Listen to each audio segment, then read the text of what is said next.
The Oscar-winning 1939 film will return with new material framing its racist tropes and positive depiction of slave owners. Civil War monuments fall around the country, so does one that was rendered in film.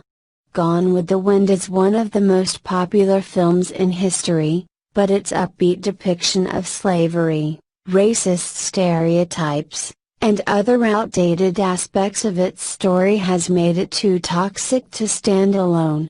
That was the determination of HBO Max, which removed the film from its streaming service Tuesday night amid the protests in the United States over racial injustice, sparked by the killing of George Floyd beneath the knee of a Minneapolis police officer.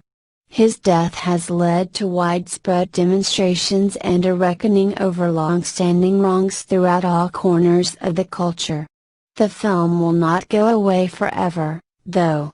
It will return with new material framing its shortcomings in historical context. Gone with the Wind is a product of its time and depicts some of the ethnic and racial prejudices that have, unfortunately, been commonplace in American society, HBO Max said in a statement. These racist depictions were wrong then and are wrong today, and we felt that to keep this title up without an explanation and a denouncement of those depictions would be irresponsible. These depictions are certainly counter to Warner Media's values. None of the film's main cast is still alive, except for Olivia de Havilland, who is 103 and has withdrawn from public life in recent years. Based on Margaret Mitchell's 1936 novel about life on an Atlanta plantation before, during and after the Civil War, Gone with the Wind remains the highest-grossing film in history when box office is adjusted for inflation. In today's dollars, it would have earned a total of $3.7 billion in ticket sales, putting it ahead of 2009's Avatar's $3.2 billion. Its popularity has endured for decades due to its sweeping romance, epic visuals, and emotional performances, even as its depictions of slaves and its rosy view of their servitude has grown increasingly disturbing.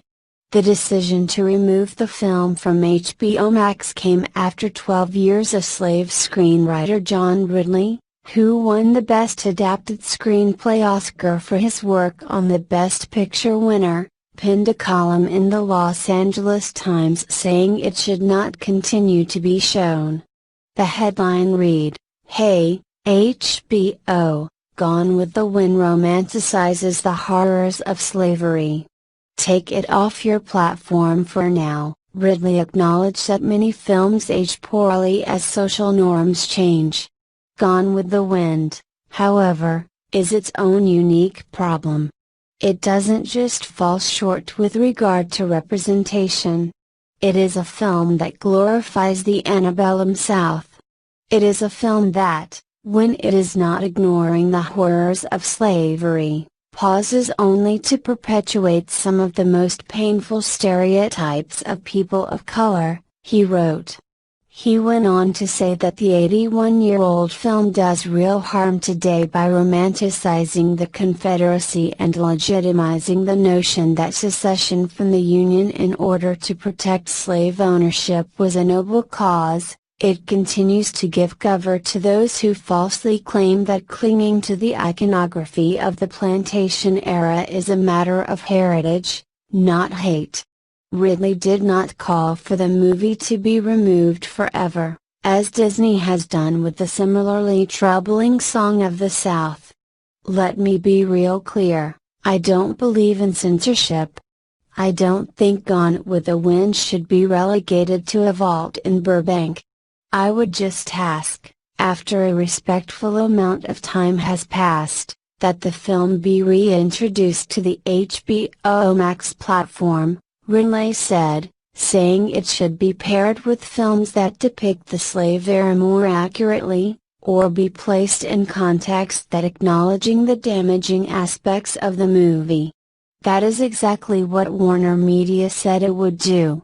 When we return the film to HBO Max, it will return with a discussion of its historical context and a denouncement of those very depictions, but will be presented as it was originally created, because to do otherwise would be the same as claiming these prejudices never existed, the company said in its statement.